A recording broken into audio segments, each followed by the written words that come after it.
네, 돌고 돌아 원점으로 왔습니다. 청와대가 사의를 밝혔던 정홍원 국무총리의 유임을 결정했지만 논란은 가라앉지 않고 있습니다. 네, 전문가와 함께 정 총리 유임 결정의 배경에 대해서 알아보겠습니다. 박정하 전 청와대 대변인 그리고 한국정치아카데미 김만은 원장 나와주셨습니다. 네, 안녕하세요. 네, 안녕하세요. 저희들이 토론을 할 때 이런 아이디어도 있다 해서 정홍원 총리 유임을 이야기한 적은 있지만 과연 그럴 수 있을까라고 이렇게 쉽게 생각을 못했던 것 같습니다. 그런데 유임 결정이 났거든요. 예상은 하셨습니까? 저는 전혀 예상 못했고요. 예. 아침에 그 뉴스 보고 난 다음에 얼마나 어려운 상황이면 저렇게까지 하셨겠냐라고 이해해보려고 노력하고 있는데요. 예. 아직 납득은 안 되고 있습니다. 예, 어떻게 보셨습니까? 그동안에 여기저기서 가끔 거론되긴 했죠. 그런데 추천 케이스가 아니라 이렇게 연거푸 낙마하는 상황이 생긴다면 차라리 정홍원 총리 유임시켜라. 비아냥거리는 말투였습니다. 그런데 그 비아냥거림이 현실이 되어버렸습니다. 오늘 추락하는 걸 보면서 제가 마침 그 4월 27일 날 정홍원 총리가 사퇴 변을 발표했던 그 내용을 한번 다시 한번 봤는데요. 예. 여러 대목이 있지만 그중에 제가 한 대목을 좀 보고 읽어보겠습니다. 사랑하는 가족을 잃은 비통함에 머무르치는 유가족의 아픔과 국민 여러분의 슬픔과 분노를 보면서 국무총리로서 응당의 책임을 지고 물러나는 것이 사죄이고 책임이다라고 했는데 지금 이 시점에서 그건 어떻게 된 것인가? 저는 당시 그때 얘기를 할 때요. 그 분위기상 봤을 때는 그냥 물러나는 것만 책임이 아니라 당시 그 시대에 책임 총리를 했던 사람으로서 물러나더라도 백의 정군을 하더라도 평생 무한 책임을 지겠다. 이런 표현까지 덧붙였으면 좋겠다는 심정이었는데 예. 두 달이 지난 시점에 이렇게 복귀하는 방식이 되어버립니다. 좀 어처구니가 없긴 합니다. 예. 사의 표명을 한 총리가 유임 조치되는 거는 헌정사상, 이게 처음 있는 일인데요. 청와대가 왜 이런 결정을 내렸을까요? 아무래도 좀 청문회 과정이 좀 부담스러웠다 이렇게 보면 될까요?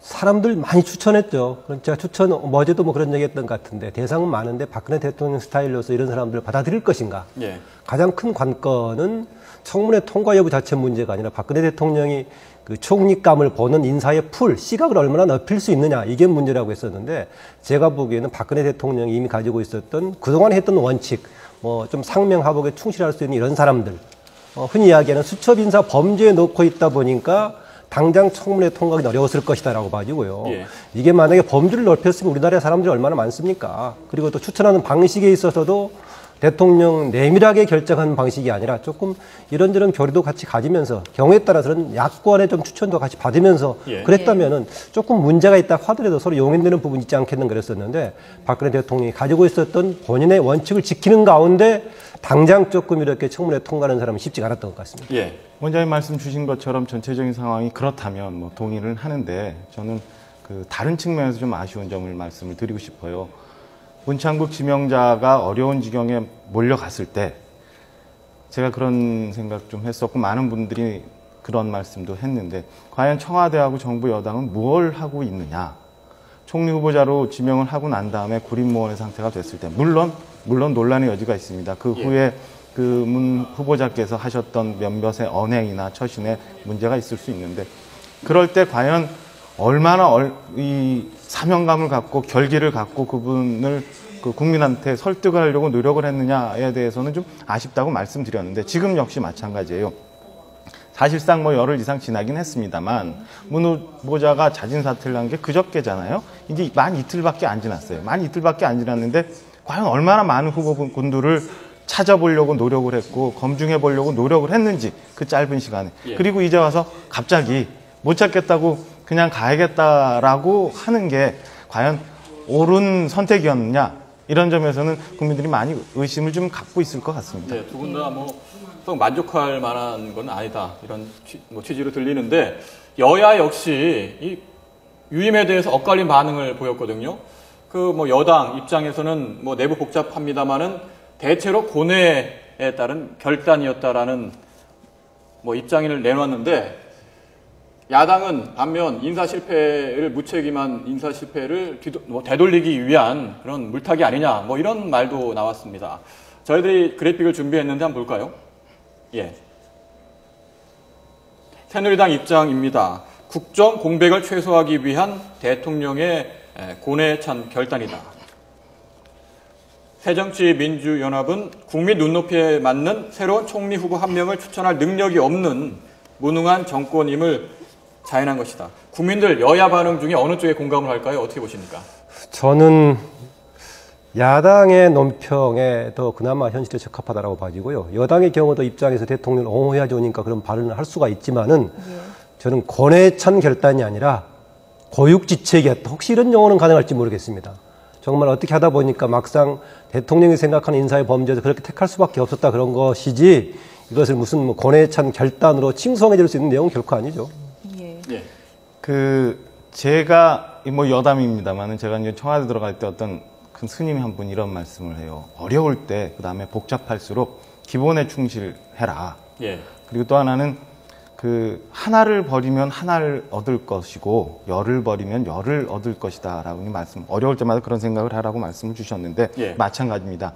지금 정의원 총리에 대해서 새로운 총리를 찾으려고 했고 그다음에 2기 내각이 출범했던 기본적인 가장 근저에는 세월호 참사가 있었잖아요. 세월호 참사가 있었는데 그 세월호 참사에 대해서 다시 반성하고 새로 시작하기 위해서 개각도 있었고 총리도 다시 찾아보려고 했는데 지금 뭐가 변했어요? 아무것도 없잖아요. 그냥 돌아 제자리 간 거예요. 그럼 과연 우리 사회는 그 사이에 2달여 석 달 가까이 되어 왔는데 예. 무엇을 했으며 그 과정 중에서 우리는 뭘 배웠고 또 우리나라가 발전해 나가는 단계에서 이 시점이 얼마나 큰 영향을 미쳤느냐라고 생각해 보면 좀 아쉽다. 계속 그렇게 생각이 듭니다.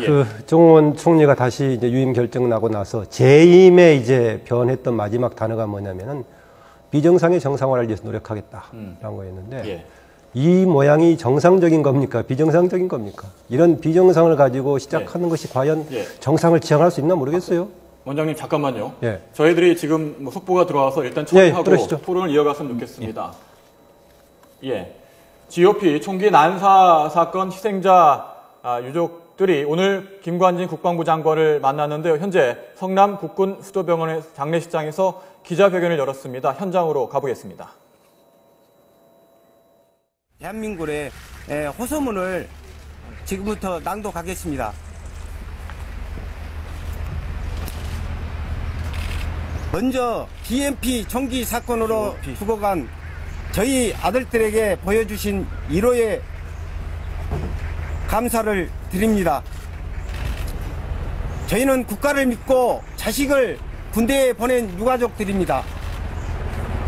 저희 아들들은 신성한 국방 의무를 다하기 위해 성실히 그 임무에 임했습니다. 그런데 그 소중한 자식들이 죽음으로 돌아왔습니다. 자식을 잃은 부모의 마음은 무엇으로도 설명할 수 없는 만큼 참담합니다.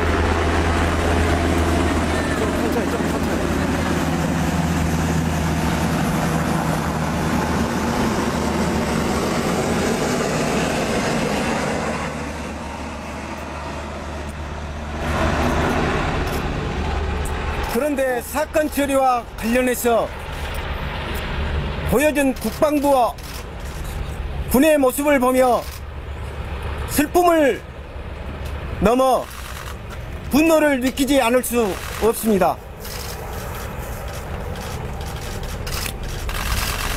그래서 저희 유가족들은 유가족 대책위원회를 꾸렸습니다.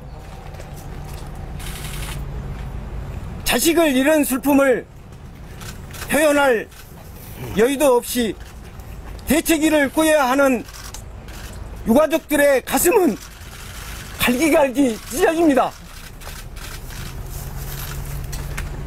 자식들의 억울한 죽음을 밝히는 것이 부모로서 해줄 수 있는 마지막 선물이라고 생각합니다.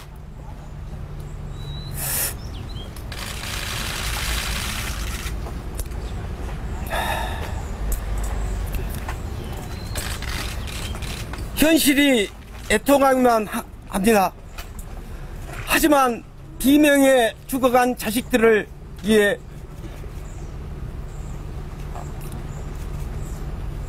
이래서라고 합니다. 이에 유가족들은 긴급히 기자회견을 열어 그 심정을 밝히고 국방부의 대책을 촉구합니다. 첫째, 사인을 명확히 밝혀야 합니다. 사건 발생 당시 군 당국은 간통한 중상에 의한 사망이라고 밝혔습니다.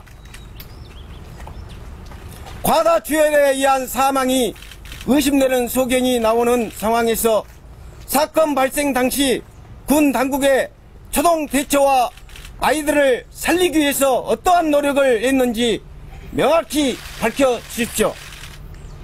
왜 사건 발생 직시가 아닌 그 다음날 오후 3시까지 주검이 방치되었는지 명확히 밝혀주십시오. 둘째, 총기 사건이 날 수밖에 없었던 그 목적인 원인을 밝혀야 합니다. 국방부와 군 당국은 임병장의 개인적인 갈등 문제가 원인인 것으로 문제를 보도하고 있습니다. 인권 침해와 차별을 정당화하는 보호관심 병사의 제도 등 안일한 병역관리의 문제점을 지적하지 않을 수 없습니다. 또한 피해자들을 구조하기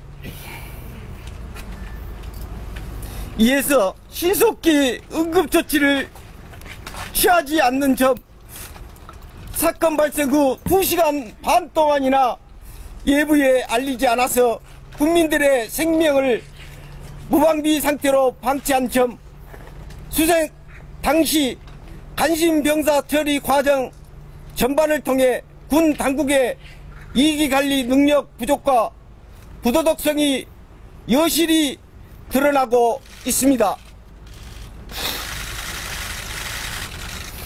이는 군 당국의 문제의식을 보여주고 있는 것입니다. 군 당국의 구조적이고 고질적인 병폐로 발생한 이번 사건을 개인 수준의 갈등으로 덮으려고 하고 있습니다. 이렇듯 근본적인 문제 해결 없이 왕따 등 개인 간의 갈등 문제로 접근하려는 태도는 관리 책임자인 자신들의 의무를 저버린 일입니다. 나이가 피해자들을 2번 죽이는 것입니다.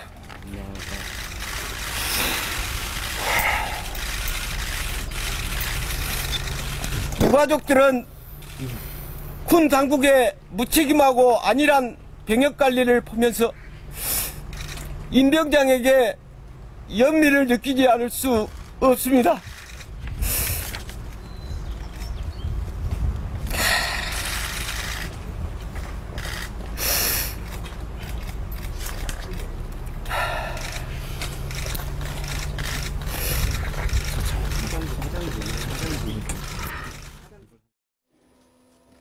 네, GOP 총기 낭사 희생 장병 유족들의 대표들이 기자회견을 열었는데요. 총기 난사 사건 당시에 군 당국이 제대로 대응을 하지 못했다는 점을 지적했습니다. 또 이 문제를 임병장 개인에 대한 집단 따돌림의 개인의 문제로 치부하고 군의 구조적인 문제를 덮으려 한다고 지적했는데요. 네, 기자회견 내용은 좀 더 들어오는 대로 전해드리도록 하겠습니다. 저희들이 지금 정홍원 총리 유임에 관해서 전문가분들과 함께 이야기를 나누고 있었습니다. 계속 이어가겠습니다. 예, 이렇게 되면서 좀 김기춘 비서실장에 대한 어떤 불신이나 좀 사퇴해야 되는 것이 아니냐 이런 목소리가 더 커지고 있는 것 같아요. 어떻게 보십니까? 좀 전에도 뭐 유가족들 좀 기자회견이 있었습니다만 GOP 참사라는 게 예기치 않은 일들이 생기고 사회가 전반적으로 다 어수선합니다. 어수선한데 아까도 말씀드렸지만 지금 이런 지금 정홍원 총리가 사임을 표한 지 2달여 지나는 동안 국정의 공백 상태가 이렇게 쭉 되어 온 게 과연 어디에 문제가 있었느냐. 많은 사람들이 김기춘 실장 얘기를 하고 있고 지금도 사실은 아침에 우리 윤두현 수석께서 그 정홍 총리께 사명감을 갖고 임해달라고 말씀을 하셨는데 지금 사명감을 갖고 있어야 되는 데가 어딘지 저는 청와대가 오히려 사명감을 갖고 있어야 된다고 봅니다. 지금 반나절 이상 지났는데 지금 김 원장님하고 저하고 둘이 있지만 여론이 지금 녹록하게 흘러가고 있지는 않잖아요. 예. 그럼 청와대는 과연 무슨 노력을 하고 있는지 좀 봐야 되고 그러면 기본적으로 그럼 그 안에 정치적 도의적 책임을 져야 되는 게 어디인지에 대해서 근본적으로 한번 다시 좀 점검해보고 다시 준비를 해야 되지 않을까 싶습니다. 예. 이런 바로 지금 박 대변인이 지적한 그런 근본적인 문제보다 보니까 여당에서 인사청문회 문제 가지고 제도를 갖고 얘기하고 있는 것 같아요. 예. 해가지고 무슨 조금 과도한 개인 문제에 대한 신상털기가 이런 뭐 참사를 부른 것처럼 얘기하는데요. 당장 이번에 문창국 후보의 경우도 무슨 개인 다른 신상 문제가 터진 겁니까? 오히려 본인의 언론인으로서의 정통의 길을 걸어왔다고 했는데 그 활동 기간에 했던 칼럼이나 발언자든 강연 내용이 문제가 됐었는데 물론 우리가 지금 우리 인사청문회 방식에 대해서 보완할 점이 많긴 합니다. 그런데 현재 당장의 과제는 그런 게 아니고 대통령께서 얼마나 조금 인사의 폭을 넓혀서 하긴 이게 과제입니다. 대통령 스스로도 지난번에 그 세월호 참사 관련 회견에 어떤 내용을 포함시켰느냐. 우리 사회에 끼리끼리 문화가 이런 비리 부정부패를 가져오겠다고 하는데 그 점에서는 대통령도 위에 상급 인사부터 끼리끼리가 아닌 뭔가 국민의 다양성을 반영할 수 있는 쪽으로 간다면은 해결이 조금 실마리를 보일 수 있을 것인데 말씀 그렇게 해놓고 나서 인사는 역시 그 범주에서 계속 끼리끼리 가려고 하다 보니까 그 한계가 이렇게 터진 거 아니냐. 그래서 지금 저는 국가 개조, 오늘도 정홍원 총리가 얘기했는데 가장 우선적인 과제는 대통령의 국정 운영 기조를 바꾸는 것이 저는 국가 개조의 출발점이 아닌가 저는 그렇게 봅니다. 예.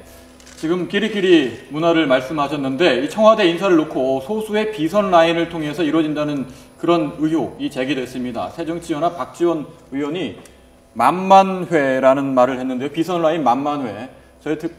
지금 이 만만회가 박지원 의원의 주장입니다. 박 대통령의 동생인 박지만 씨, 그리고 청와대 총무비서관 이재만 씨, 정윤회 박 대통령 전 보좌관 이 끝자리를 합쳐서 만만회라고 하는데 우리 박 대변인 어떻습니까? 청와대 계셨으니까 잘 아실 텐데 이 인사가 소수의 이런 비선 조직을 통해서 이루어지는 겁니까? 그렇게 진행되지는 않죠. 사실은 인사 검증이나 뭐 이런 부분에 대해서는 그리고 최종적으로 결정할 때 비선 라인이 개입을 했다 이런 문제지만 뭐 누구나 인사를 추천할 수 있는 거 아닙니까? 대한민국 국민으로서. 네. 그런데 더한 문제는 사실은 저게 어디 뭐 실체가 있나요? 실체가 제가 볼 때는 실체가 있어서 말씀을 하셨는지 모르겠는데 저희도 경험이 많지만 현직 때 보면은 박지원 의원님 같은 분이 이렇게 근거 없는 얘기 많이 자주 하세요. 카더라 하고 뭐 쭉 해서 금을 펼쳐놓듯이 쭉 해놓고 난 다음에 아님 말고 뭐 그러다 걸리면 다행이고. 근데 그 청와대가 오늘 접근에 대해서 뭐 소설 중에 소설이다라고 일축을 했는데 저는 그런 반응도 좀 부적절하다고 봅니다. 오히려 제 바람이 있다면 그 당사자 중에 누가 저 CCTV를 좀 어디 가서 좀 가려봤으면 좋겠어요. 진짜로. 그게 이런 것은 당연히 검증할 수 없는 분야인데 왜 이런 얘기가 나오느냐. 밖으로 보기엔 누구나 객관화되는 그런 인물들이 천거가 되는 것이 아니라 불시에 예상 못했던 사람이 천거가 되고 또 그 천거되는 사람도 우리가 몰랐던 대단히 괜찮은 사람이 깜짝 발탁된 것이 아니라 깜짝 발탁이 됐는데 보니까 또 깜짝 문제가 많이 생기고 그러다 보니까 이게 뭔가 좀 객관적인 인사 천거 과정보다는 소수의 측근들에서 만들어지는 거 아니냐 해서 문고리 3인방이니 여기 더하기 정윤회 씨 이런 얘기가 나오는데 이거 자체 사실 여부에는 확인 못지않게 왜 이런 얘기가 나오게 됐는 것인가. 객관적인 인사 천거 과정이 없고 말 그대로 정말 끼리끼리 움직이는 그런 모습 보이고 있고 지금 방송 등에서 지난번 문창국 후보자 이제 사퇴한 이후로 이런저런 사람이 좋겠다 많은 사람이 나왔지 않습니까? 나왔는데 그 중에서 모르겠어요. 본인들이 사양했거나 아니면은 또 검증해 보니까 우리가 모르는 여러 가지 하자 사유가 있거나 그럴 수는 있겠지만은 그런 여러 가지 가능성이 있는데 좀 넓히지 않고 왜 그 안에서만 노는 것인가. 그러다 보니까 이제 사조직이 움직이는 것처럼 당연히 의혹을 살만하죠. 여권 일각에서는 이 청문회 제도 개정 이야기도 꾸준히 나오고 있는 것 같습니다. 이 신상 문제는 비공개로 하고 뭐 철학이나 국정 철학 이런 부분에 있어서는 공개로 해서 국민들에게 검증을 받자 이런 주장인 것 같은데요. 윤상현 사무총장, 새누리당 사무총장의 주장을 저희가 좀 정리를 해봤는데요. 보여주실까요? 네, 신상과 도덕성 검증은 청문회 전 비공개로 검증을 하고 업무 수행 능력은 공개적으로 검증하는 이원화, 투트랙 방안을 고려해야 한다. 이렇게 했는데 물론 야당은 반대하고 있습니다. 국회 청문전의 검증은 당연한 국민의 권리이자 고위공직자의 임무다 이렇게 밝혔는데요. 이렇게 인사청문회를 투트랙으로 하자는 의견 어떻게 보시는지요? 박정아 대변인님. 저는 원장님도 아까 말씀 주셨지만 사실은 문제가 있죠. 있는데 우선은 정부 여당은 저는 시스템을 고쳐야 된다라고 하기 전에 예. 국민들을 얼마나 설득을 하려고 노력했는지 한번 반성을 해야 되는 거고요. 야당도 과거에 야당은 저렇게 안 당해봤습니까? 그러니까 우리가 고도 압축 성장을 하는 과정 중에서 사실은 털면은 뭐 흠이 없는 사람이 어디 있겠어요. 근데 이런 식으로 가다 보면은 아무도 훌륭한 분을 모실 수가 없어요. 이참에 그 시스템을 변화를 좀 고민은 해야겠지만 그 이전에 각각의 주체들이 갖고 있었던 우리의 과실은 없는지 한번 먼저 돌아보는 게 먼저라고 봅니다. 예. 그런데 뭐 안대희 전 후보도 그렇고 이번 문창극 전 후보도 그렇고 청문회도 가기 전에 언론의 검증을 통해서도 지금 국민들의 여론이 좀 악화됐던 상황인데요. 이 도덕성 검증이 비공개가 된다고 해서 그 여론에 의한 신상 털기가 좀 줄어들 수 있을까요? 뭐 기간은 줄일 수 있겠죠. 예컨대 지금 문창국 후보자의 경우에 박근혜 대통령이 해외에 출국해가지고 며칠간 비우지 않고 만약에 사전에 결단을 내려서 국회에 보냈다면 국회에서 검증 과정하고 언론의 검증하고 같이 결합될 수 있을 겁니다. 그런데 깜짝 발탁했을 경우는 이런 언론을 통한 검증 기간 일정이 필요하지 않겠습니까? 예. 국민들은 모르는 상태였고요. 그런데 아까 지적했다시피 이게 용인될 수 있는 수준임에도 불구하고 언론을 통해서 계속 이제 모욕주기가 돼버리면은 그 식을 담당하기에 부담스러움이 분명히 있을 것입니다. 그래서 어느 부분은 사전에 어떻게 체크할 것인가인데요. 예. 이번의 경우도 이미 지금 이명박 정부 때 마련했던 200가지 종류에 되는 체크리스트 관련돼서 보자면은 그것만 제대로 체크했다고 하더라도 지금 8명의 지금 장관 후보자들 여러 개 걸릴 사람이 있었는데 과연 그걸 했냐 안 했느냐 이런 문제가 생겨서 제도적인 보완도 필요하지만 있는 제도를 과연 제대로 활용하겠느냐 이런 문제고요.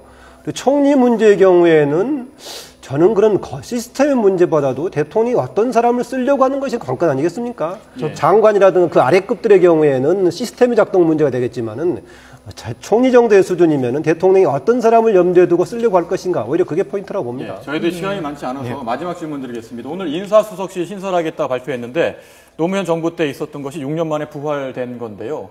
인사 시스템이 뭐 보완될까요? 저는 그 시스템을 바꾼다고 해서 되는 일이 아니라고 봅니다. 그러니까 물론 잘못되어 가고 있으니까 인사수석실을 만들어야 되는 건 맞지만 인사수석은 그럼 누가 맡나요?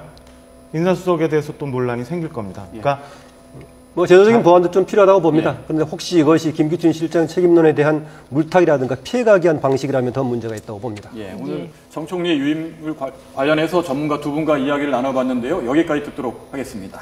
예, 박정아 전 청와대 대변인 한국정치아카데미 김만음 원장이었습니다. 고맙습니다. 예.